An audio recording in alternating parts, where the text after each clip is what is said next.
everyone. Welcome to the Cynthia Linox Show. I am your host, Cynthia Linox. Here again to remind you that this can be the best season of your life.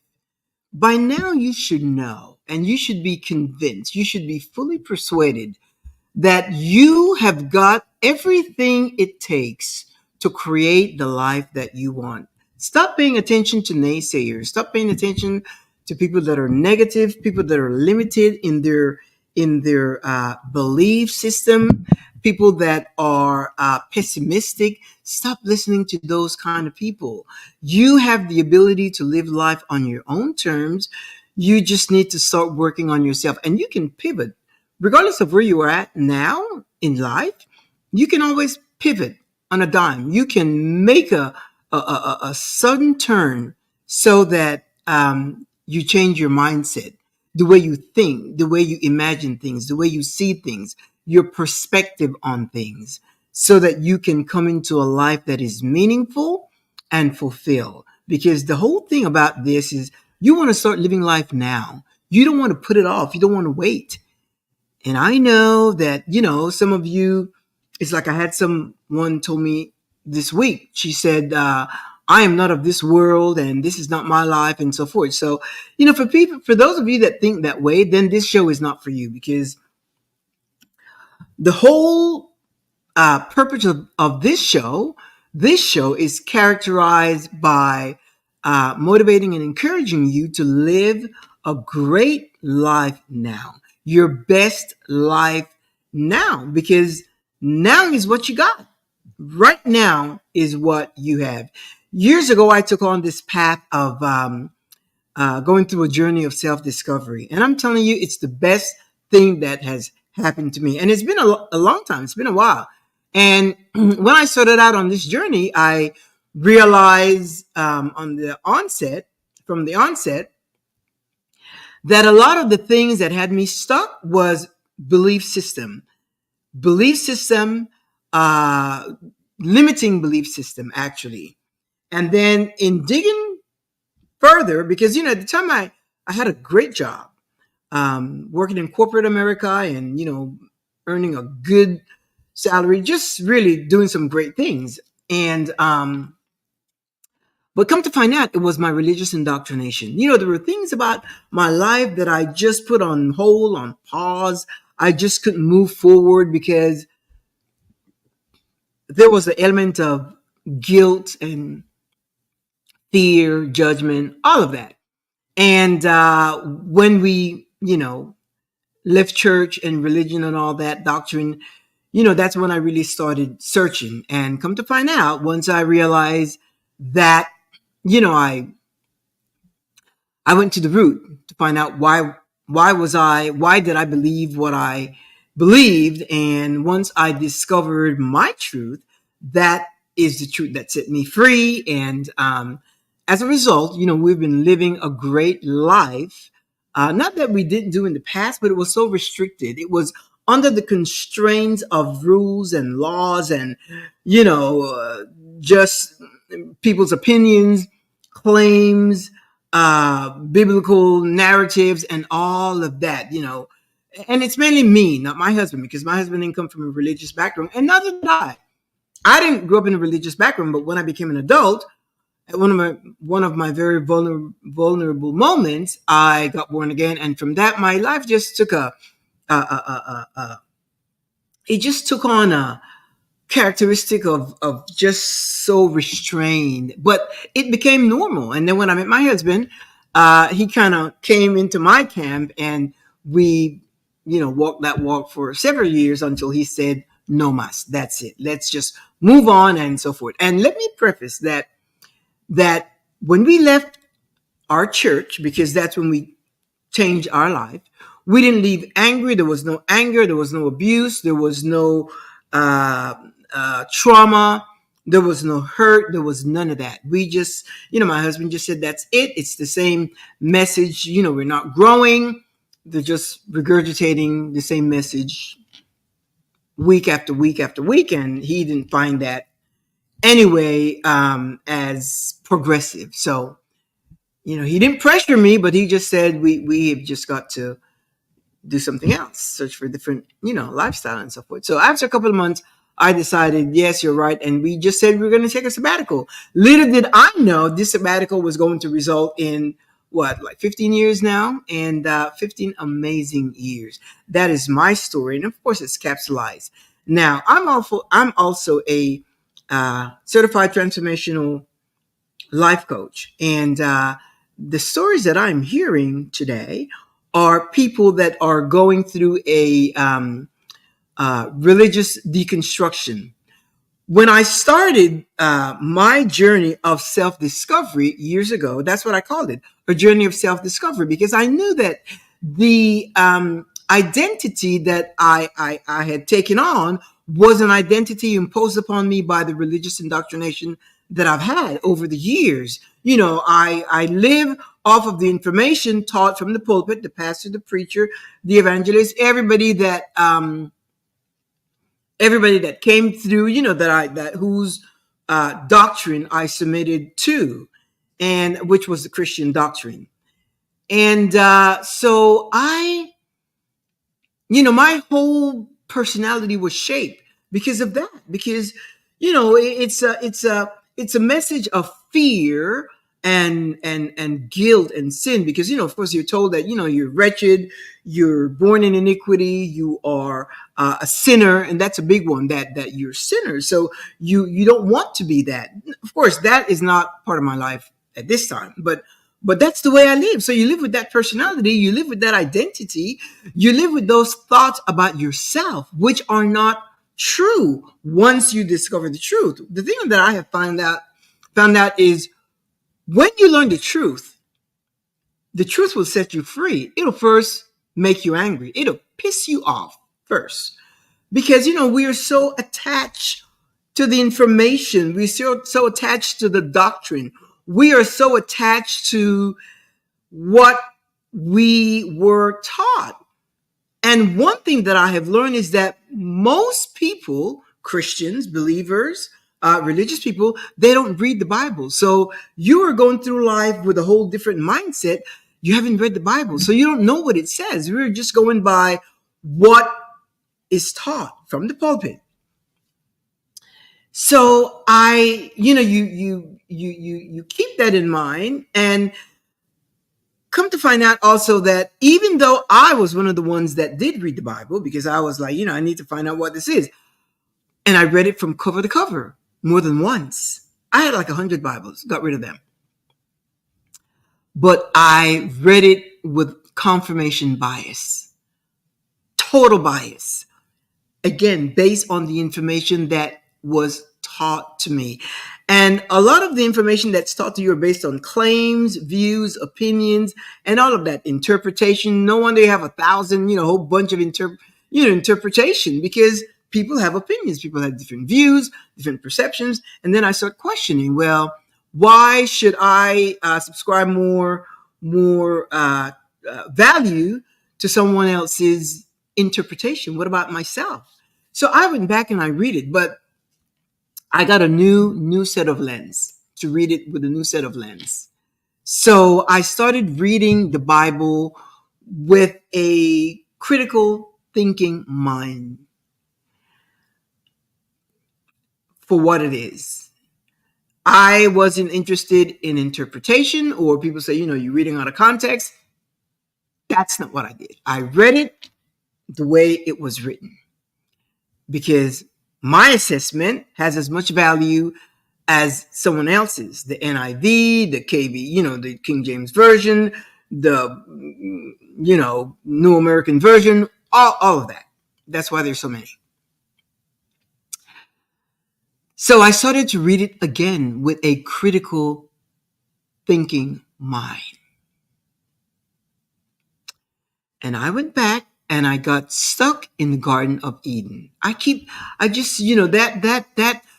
the whole thing is this. I had to discover who this author is. I had to discover the author of the Bible, or at least those that claim God is the author of the Bible. Not God, but Yahweh. God is, I'm talking about Yahweh if we want to give it a name. And I had to come up with one or two conclusions. Either these theologians, scholars, and all those that created the Bible, they created a God that is, in my mind, wicked and barbaric, or that God doesn't exist at all. You have to come up with some kind of assessment. And again, if you're reading with a critical thinking mind, and if you're honest with yourself, intellectually honest with yourself, not emotionally, because we can romanticize this whole Bible and make it seem so fuzzy. That's what the pastors do. They talk about God being so full of grace and forgiving and all of that. And all of that, we can romanticize it. And that's why we say God is good all the time. But when you read it, you come up with a whole different notion. You come up with a whole different perspective. You start questioning, wait a minute, who is this person? So I got stuck in the Bible, and most of you know the story. God created Adam and he created Eve. He planted them in the garden, but before he created Eve, he told Adam, who is in the Garden of Eden, he said to Adam, he said, of all the trees in this garden, because it was a big garden, but then where is Eden is it's sectioned off. And he said, of all the trees in this garden of Eden, you may eat of all the fruit from those trees, but of this tree you may not eat, because you will discover the knowledge of good and evil, and you shall surely die. That's what God, Yahweh, said to Adam. So Eve came along and she's there. Now, keep in mind, we have been taught that God is omnipotent, omniscient, and omnipresent. That means he's all powerful. He has the power to create anything, anyone, anytime, any place.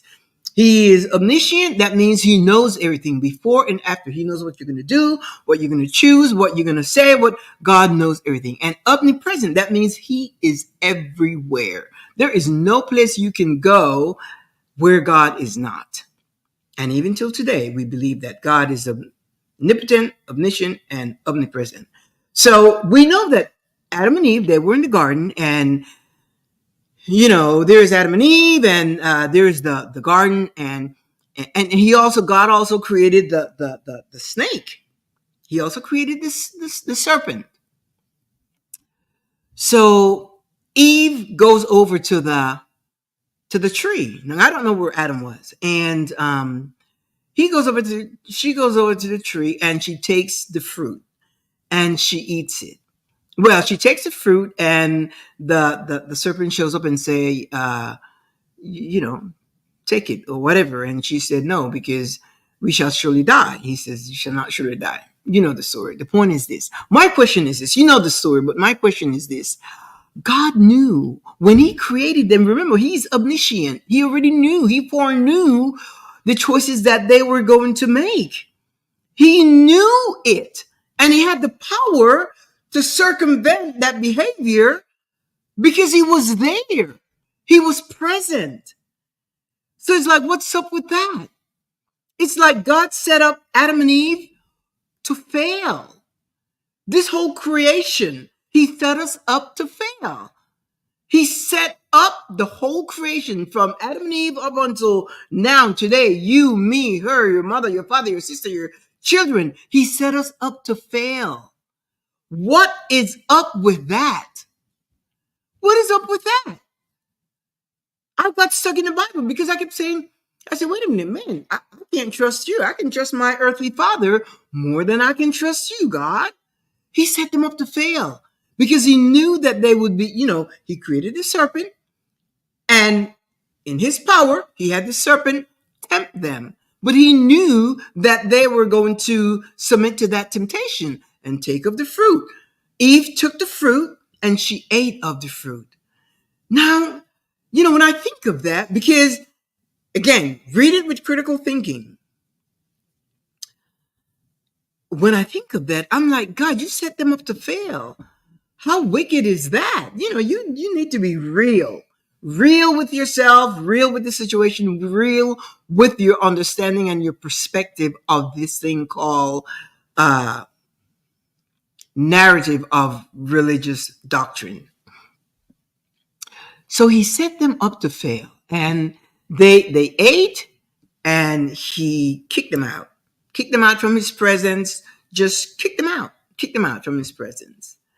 And I started asking these questions about God's compassion and so forth. And so I was stuck in the garden, and then I kind of moved on to find out, to learn some more of the characteristics of this Yahweh God, because one of the things that is important to understand is that what I have learned about this God is that He demands obedience and worship. That's it. He could have created humans to worship him from the get-go. Just create humans that would be obedient, that would want to worship you, that would want to be with you, that would obey everything that you say. Create them, because you were in control. Then you were in control. Now you talk about we have free will. I'm not talking about that. I'm talking about then he started it again according to the narrative of the Bible. For those of you that believe that, I used to, not anymore. But if you go by that, how wicked is that? Would you do that to your children? Would you throw your 2-year-old baby in the swimming pool, in the ocean, if you know that baby cannot swim? Would you do that? No, you're setting him up to fail, to die. And that's why God said, the minute you not touch it, but eat it, you shall surely die. And they ate it and they died. He kicked them out of his presence. Just think of it. Pause for a second. Is that something you would do to your child? To your children? Is that something you would do? You would set them up to fail? That you would set them up to fail in life? No. You got parents that take out loans so that their children can go to college to get a good education. You have parents that would work 2 jobs to provide the best for their children. My dad owned a business, but he also worked for the Panama Canal, and he took his pride in being able to provide for his family. He was a great provider, my dad, and my mom was just, she administered the household, and I had a great childhood. That's just my story. So just think of it. Is that something that you would do to your children? But he did.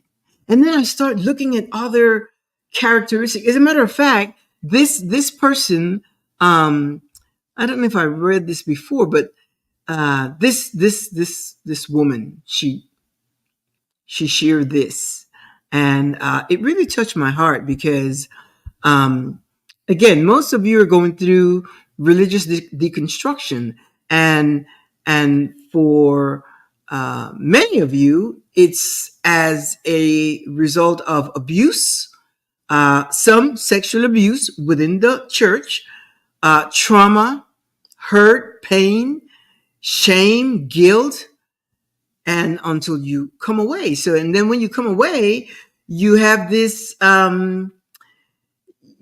separation anxiety. Why? Because it's like you're leaving your family. When you separate from church, for us, it wasn't that way, because, we were resolute in our decision. So we just left. And, with time, we garnered new friends and created different relationships. And, just a few folks from church remain close with us. And that's great. But, but separation anxiety is a real thing. You go through that, because when you have a family like the church family, you could call them, you could you could to pray. You after church, you go out to dinner, and you all believe the same things. You're talking the same thing. You're having Bible studies, praise and worship time. You do all of that. I used to do that. That was our lives. It was so structured. Go to church during the week, and on Sunday, you go to church, and it was like an all day thing because church lasted like 3 to 4 hours, just a long time. Because after church, you go through stuff, and we were active, so we were like active leaders, so we put in a lot more time.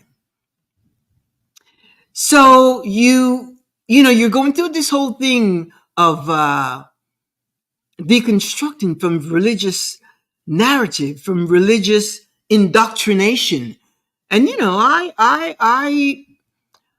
I have heard testimonies of people that have had it really, really bad. For instance, this woman, she grew up in the church in the apostolic religion. She says, I was taught to resist the temptation of a sinful life and to live modestly. You see that? Can't even wear altar tops. And I remember when I was at one church and I was dating my husband, and I used to wear these leggings, tights, and halter top and whatever. And one of the pastors said something about made some kind of a comment to someone about that I shouldn't be wearing that because it's too tempting and all that kind of stuff. But I wore it anyway because at that time I was I don't even know, we were kind of like I was really into my husband, and I felt a little more free, and I knew that we were going to be leaving that church. We weren't married yet, but anyway, so here she's saying that she has to live modestly. That means everything in moderation.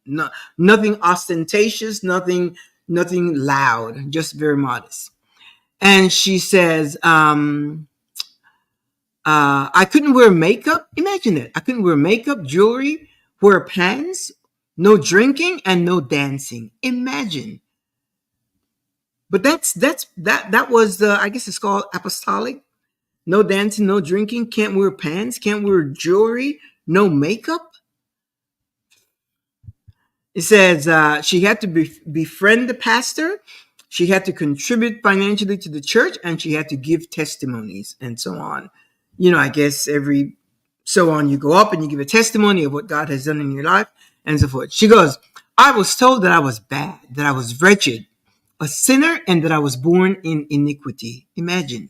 Just imagine you have a little baby and the baby is just, born. And, as the baby grows, you start telling, just like, you see on social media how, babies are like that, praising and because they're mimicking what they see in church.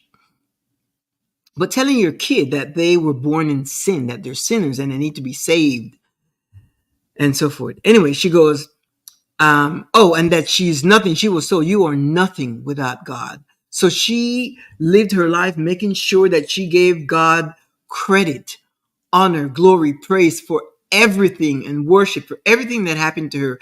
Everything that was good, she made sure because she knew that she was nothing without God. She could achieve nothing. She could accomplish nothing. Even if she went to school, she went to college, she, got a degree, she got her master's. And, she was told, you are nothing without God. Imagine that. When I grew up, my dad, he was just happy to know of my accomplishments. He didn't, and I would say, Dad, thank you and whatever. Thank you for making a way, but you don't get the credit. I put in the work. And he was okay with that. That was not even a topic of discussion. My dad was just happy that, and especially me, those of you that have heard my stories, I was in boarding school and got kicked out 3 times out of boarding school. And, my parents thought there was something wrong with me and so forth. Anyway, they realized I was perfectly fine, just missing my home. And they brought me home. I went to school, became an honor student, and that is my story. But in her case, they told her she is nothing without God. She said, I have suffered all my life trying to be good and find something that was missing.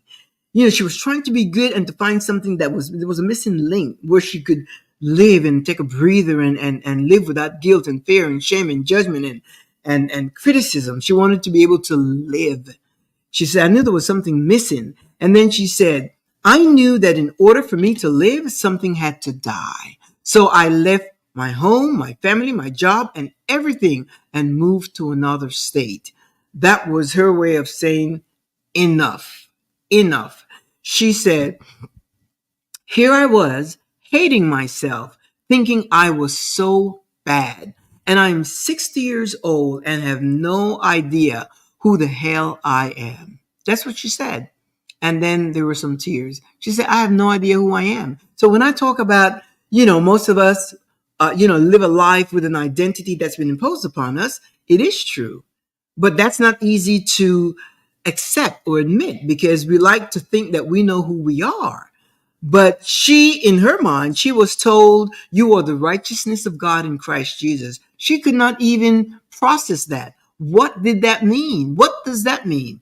You're a child of a king. You're a child of the king. You're a child of God. What does that mean? I'm a child of my dad. And I could go to my dad and ask, if I had, when they brought me back from boarding school, once they expelled me the last time, my dad thought, my parents thought there was something wrong with me. And they took me to, to mental professional, like a psychologist, and they did a battery of tests to find out if something was wrong with me. My point is, my parents wanted to know. They wanted to know so that they could fix it. And here this person is, she's living a different identity that's not really hers, and she doesn't know how to fix it. So she leaves her environment determined in her mind, and now she's going through religious deconstruction.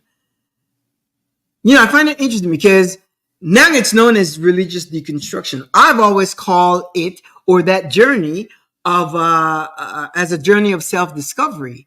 And I didn't realize, like, for me, when I set out to start my journey of self-discovery, I didn't think in terms of I didn't think in terms of religious deconstruction because there was nothing for me to deconstruct. Now, I had to unlearn everything that I'd been taught, and that's not easy.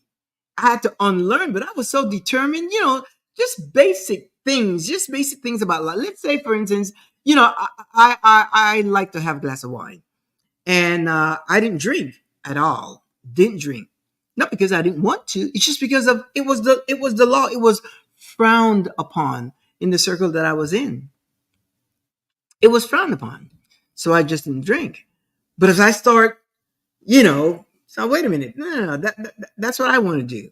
I remember my husband; he would go to the by the time we were married, and he would go to the because my husband used to have a glass of wine, and by then I started also accompanying him with a glass of wine, and he would go to the liquor store, goody goody, to buy a bottle of wine. At that time, they weren't selling in the grocery stores.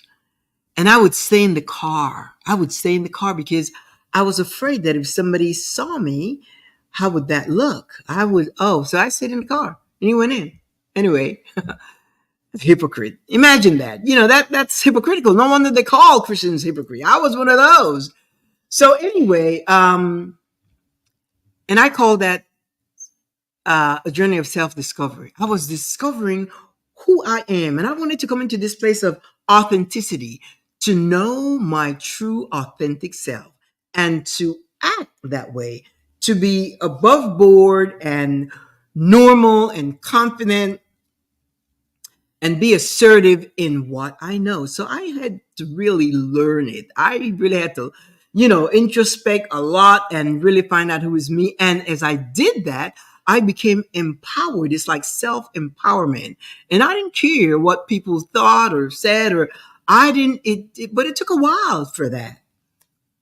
I don't know if you call that a while. I mean, it happened gradually.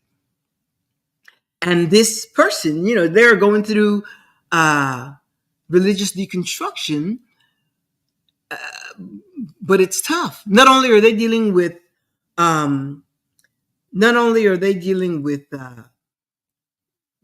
breaking separation anxiety, breaking up or leaving the community that she grew up in, the church, the doctrine, all the things that was taught, all the laws, the rules that were the commandments that were, seared into her psychic, into her mind, into her whole being. And, people just sob. They sob when they realize, wait a minute, this is not me. I don't know who this person is. And it's sad.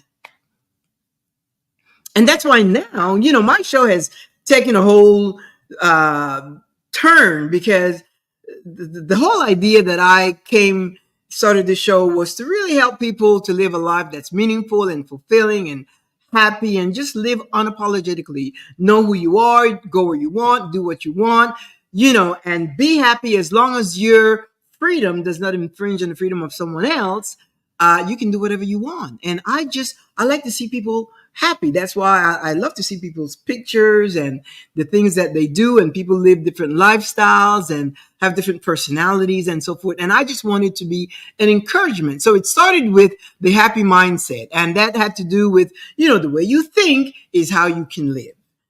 Just create an image, visualize it, and just go through these steps, and it'll happen.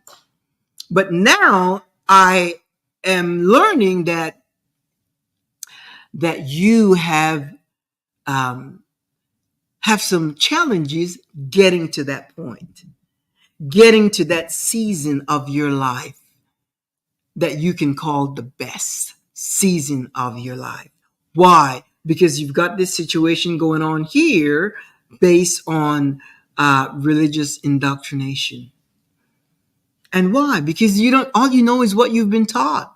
And unless you go through the Bible for yourself, and come up with your own reason, and you have to be bullish about this, because, people talk about faith and you go by faith. Well, faith is a belief system. Faith is a mental condition that defies logical reasoning. And it doesn't go with this, because, that's why you look around and you say, well, why people say, well, God doesn't answer prayers, because, again, faith is, again, the substance of things hoped for, the evidence of things not seen. But then it says, hope deferred makes your heart sick. So when you have faith for something and you're hoping and it doesn't happen, it's deferred and your heart becomes sick. What happens there is that stress comes upon you. Anxiety, worry, fear, doubt, and all of that. Why? Because hope is deferred. One of the things that in religion we are taught is governed by guilt, fear, and hope. Guilt, fear, and hope. It says, for you to even go forward, the fear of the Lord is the beginning of wisdom. So you start out with fear. We are taught to fear in such a way that you know that God is always present. You know that God is always there. You know that God knows of everything, what you're thinking, and you feel guilty. You feel upset. You can't get rid of these thoughts. People that are involved in secret lives and so forth, and they live with guilt and shame and judgment and criticism and all of that, and you don't know how to get rid of that. So, and then you're afraid. So every Sunday you go to the altar and you confess and you pray, and they have they get airplane oil and lay hands on you with oil and anointing oil, and every Sunday, and your life is in such turmoil. That's abuse. That is abuse.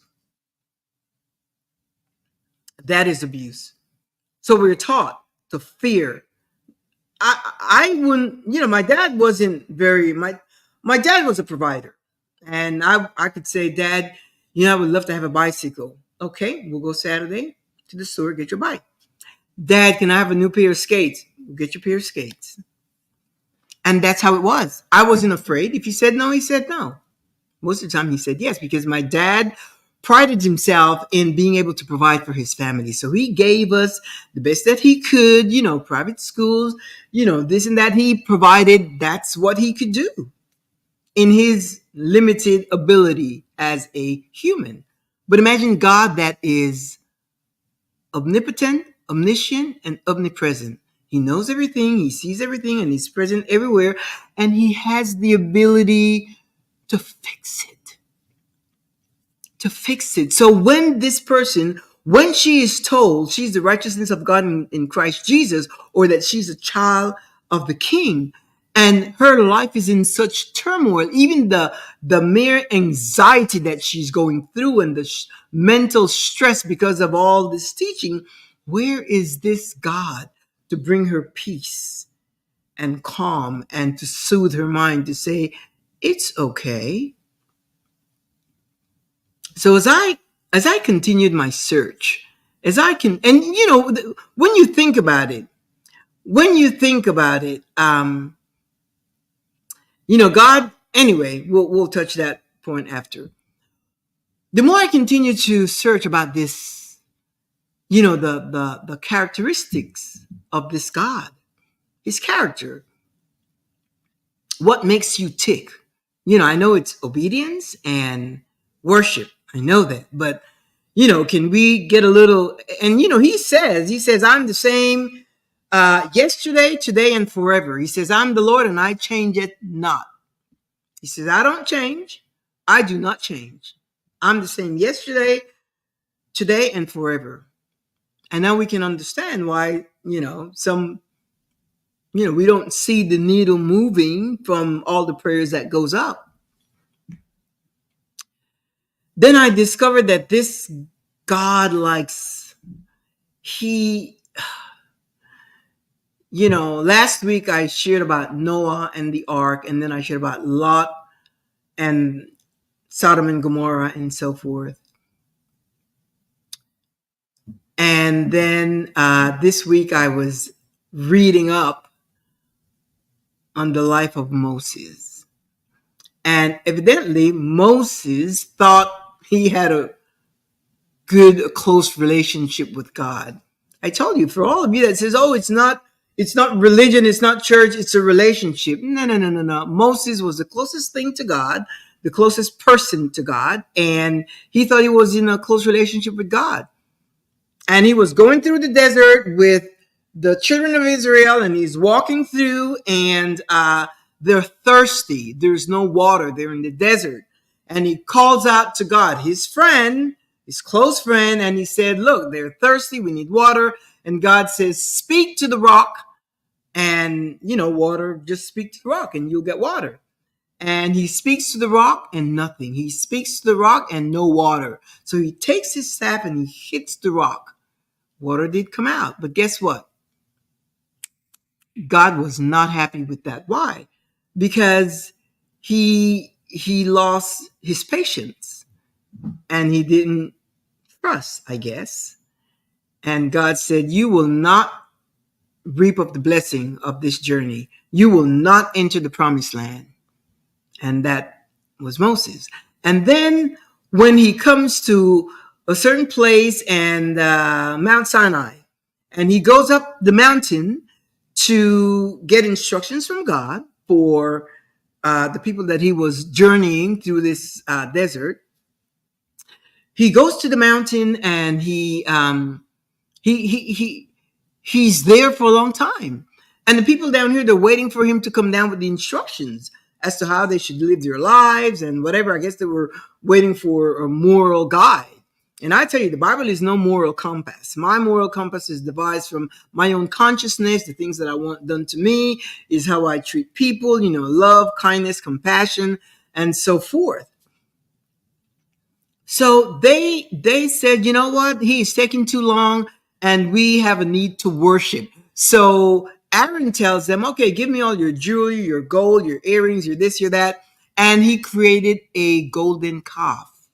He created a golden calf and they started worshiping this golden calf, but they were having some fun. They were According to how it's depicted in the Bible, they were having some fun and they were just relishing in their lasciviousness and just being human, because there are different types of human. We have different personalities, different characteristics, different attributes. We like different things. Some are loud, some are docile, some are bodacious, some are more confident, some are shy, some are quiet.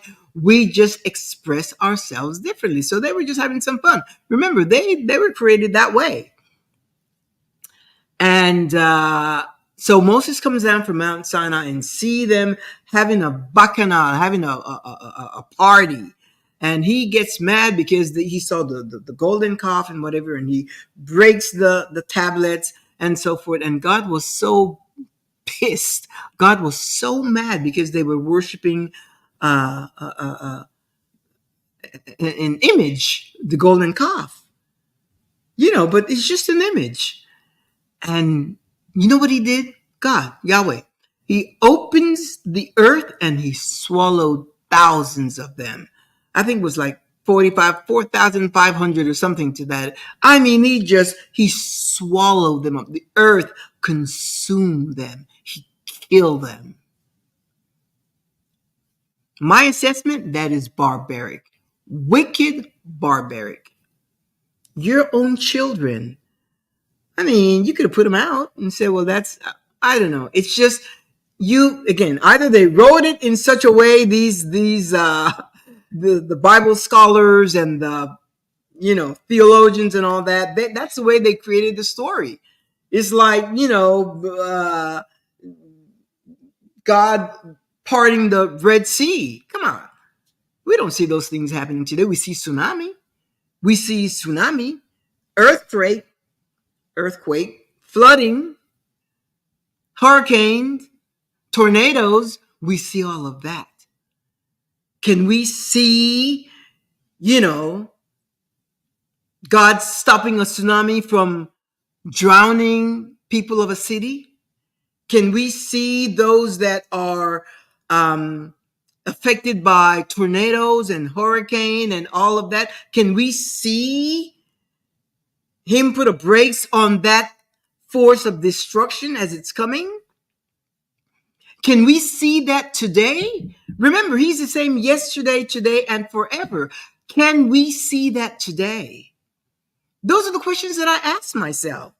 And, if you're listening to this, of course, you are already going through your religious deconstruction experience. So you will, once you hear this, you'll go back and start searching. That's why I don't give chapter and verse, because again, this is not a Bible study. You can go dig and search and look and get it for yourself, because when you get it, see, the thing is, the truth will set you free, but it will make you angry at first because you will resist it. You don't want to resist it. You will go back and try to read it in context and become an apologist, try to, find an excuse for God. He didn't mean it this way. He meant it that way. He didn't mean this. He didn't mean that. And none of that makes any sense, because he's the same yesterday, today, and forever.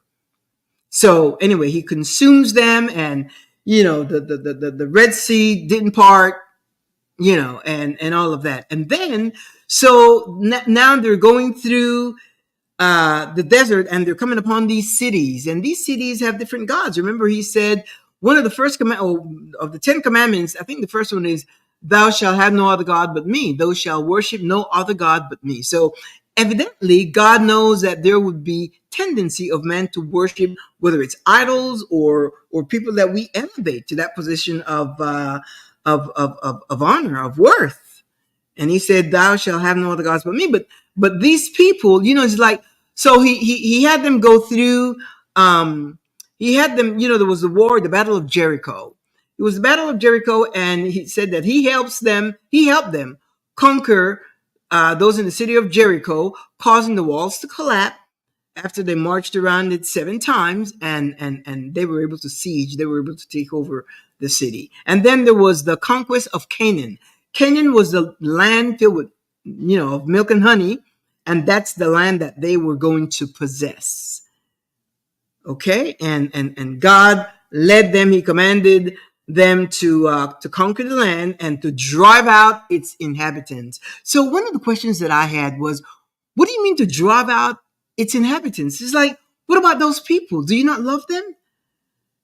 The Canaanites, the Philistines, those from the city of Jericho, the Amalekites, the Moabites, the Midianites. You question, do you not love them too? Those are my questions. Because if they have no love from God, they are screwed. And that's why God said, he said, I will help you defeat the Midianites. Even if you have a small army and cause confusion among the enemies. And he said, I will force them out. And I want you to kill men, women, children, babies. I want you to kill them all. This is Yahweh.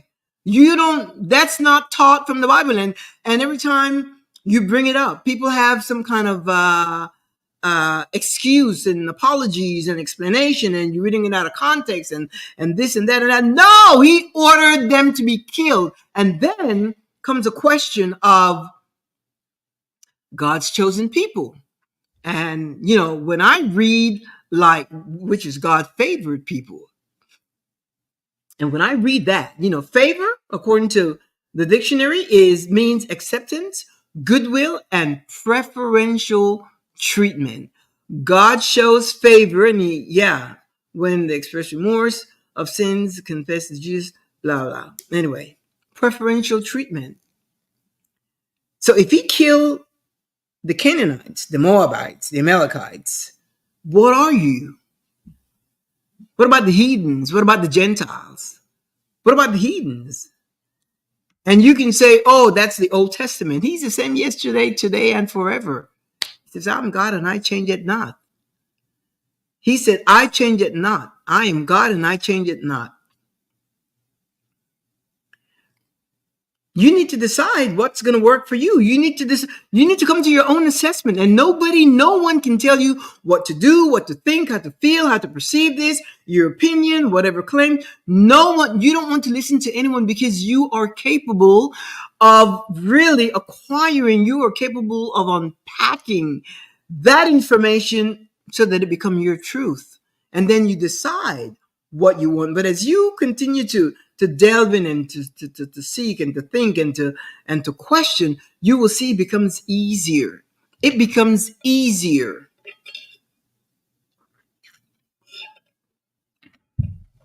You become more confident because you start seeing things as they really are. And once you start digging and checking all kind of references to find out who actually wrote the Bible and the times it was written to and all of that. Once you start digging through all of that, then you start learning, wait a minute, and you are able to make better assessment and see how it affects your life now. Because let me tell you, you are human and you are well alive. Well, the Canaanites, the Philistines, the Moabites, they Amalekites and the Moabites, they were people just like you were. Those that were swallowed up in the earth, they were also people. They were humans. So humanize all of it. What if it were you? What if it's now? Like people that die when there's hurricanes, tornadoes, tsunamis. When there's a God that can stop it. And then you find Christian and believer, they were spared from destruction, and they said God is good, God answers prayers. But then down the road, a family of 10 has died, or 10 people have died. How does that work? It's like when it came to this whole issue of slave, obey your masters as unto the Lord. I questioned and I asked and I said, what? How does this work? God, you never condone slavery ever. And slavery, you know what that is? It is unpaid, forced labor. There's no place in the Bible where it says that God condemn slavery. He condones it. He orders it. And he said, look, slaves, even if you're treated harsh, I want you to honor your masters as unto me. Praise your masters, work for him as unto me. Imagine that. Pray to him as unto me. Honor your masters as unto me. Slave. You know what a slave is? When you were owned, and then, with this whole, you could own people, and then you could have your descendants inherit them as well. And no matter how, when I think of slavery in the North, here in America, that went on for like 400 years. 400 years. And my question is, if they were praying to be freed, if they were praying for mercy and compassion from God, but at the same time, the masters, the slave masters were praying, let my slave be strong and healthy so that they can go out and work double. 20 hours, double. Whose prayer is God answering? The slave masters or the slaves? Remember, the slaves are praying, and that's where all these songs come from. I'm not familiar with them because I grew up in Latin America, and my experience is different. I've come to learn all of this history, and it just breaks my heart because in that case, you probably would have preferred to be dead. I probably would survive. I would have been like a Rosa Parks. What do you mean I got to sit in the back? Are you nuts? I'm sitting over here. So whose prayer was God answering? Whose prayer did he listen to? And then when they were mistreated in such a way, and they took them and just killed them for no reason, and after church anyway, you can read the story and ask God, where were you? What is it? Where do you fit in?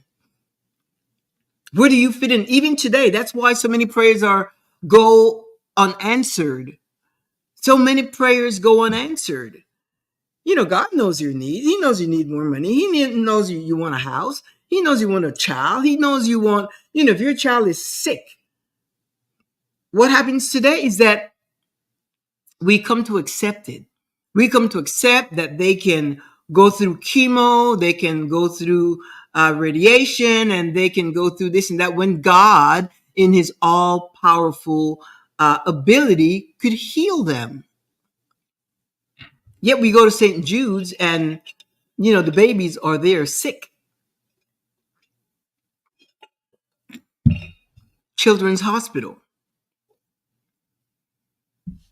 You start asking these questions. Excuse me. You start asking these questions and you start digging through. And now I am just so curious about, to find out more things, because I want to find out the character, the attributes, the plans of this God. What is it? What is it about you that you either hate people so much, or, because I know one time he said that he repented from having created man.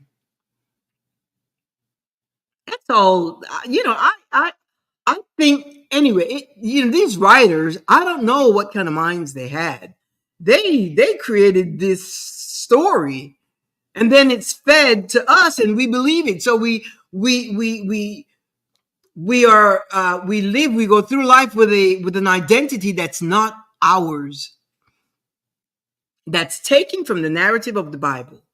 And then you just go through, and you're not your true authentic self. Well, for those of you that are on this path of religious deconstruction, let me tell you, you will get there to a place. Just keep yourself in a community that have something in common, and are sharing their experiences of abuse, of trauma, of hurt, of anger, of mistreatment, all of that. And sometimes, you may be isolated in your own home because you may be the only one deconstructing. There's a man that shared the other day. He's got like 4 kids, and he's come to, he raised them in the church, and then now he's come to a place where he no longer believes in it, in the narrative of the Bible, the Christian doctrine. And he's trying to dial back and tell his children this is no longer true. Don't believe this, live your lives and unlearn all the things that I force you to learn and so forth. And his kids told him, his kid thinks he's crazy, he's nuts, that he's backslidden and he's away from God, and they were praying for him because they are convinced he's going to hell. So he doesn't have a good relationship with his kids now because he is going through a religious deconstruction. He's unlearning all of those things. And some people, they dabble. Sometimes it's hard for people to come out because they dabble a little bit, or just like when I've heard testimonies of or stories of some of the people that are going through religious deconstruction, and when you ask them, are you a Christian, and they said, well, I believe in the Bible, or I follow Jesus. They don't want to they don't want to admit or to think I'm a Christian. They don't want to think that way. They don't want to identify themselves as a Christian. And then they dabble, they keep some things, they get rid of some things. And, so it's like 1 foot in, 1 foot out. Well, you need to learn the truth. Learn your truth, because that's the only truth that's going to set you free. That's the only truth. In the beginning, it'll make you angry. But if you continue to search, to dig, to ask questions, to learn of the right references, to seek out, because that's what I did, and then it brought me right back to the Bible to reread it. Something that I didn't want to do because it's like, and I'm not reading it like from cover to cover. I'm just reading like initially to find out. My objective of how I read it now is to find out about God's character, his character. Why is he so angry? Why is he this way against his creation, his children, or those he calls children, or those that believe they're the child of God, when they have all these issues of sadness and lack, poverty, and loneliness, and just going through life just renqueando, just what do you call that? Limping. When they have a God they call a king. You have to deal with reality. Again, faith is a belief system. It is a mental condition, and it defies logical reasoning. Until you come to understand that and to acknowledge that, things are not going to change. And I am encouraging you, because you want to live a fulfilled life here. You want to enjoy your life here.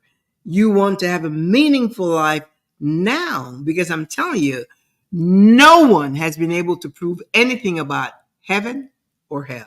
No one. I don't care what. And some people say, oh, yes, God spoke to me or whatever. No, that's all in your imagination. Just be honest. We can be honest. So I am. But you won't learn your truth unless you're honest with yourself. It is your imagination. You imagine that because you're taught that God is so loving and compassionate and forgiving and all of that. But if you look at the character of God, it has a different picture, paints a different picture. So I'm going to leave you with that, my friend. I'm going to leave you with that, so that you can do your own search and come up with your own perspective to know the truth that will set you free. Every Thursday, 2 p.m. Central Standard Time, we have a date right here.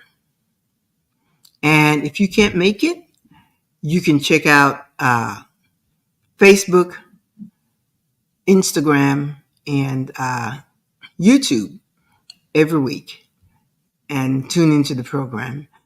In the meantime, I will see you next Thursday, same time, same place. If you need to drop me a note, go to info@thecynthialinoxshow.com. And again, you already know that I'm a certified life coach, and I do offer a 30-minute complimentary chat before, so that you can decide if I'm the right match for you, to help you just navigate through this journey. Sometimes it's helpful to have one. I have a coach, and for different situations, different area of my life, and it works for me. So in the meantime, I'm going to see you next week, same time, same place. Enjoy your weekend. There's Friday that's upon us, and then the weekend. Have fun. Ciao, hasta luego, amigos. Tata, hasta la vista.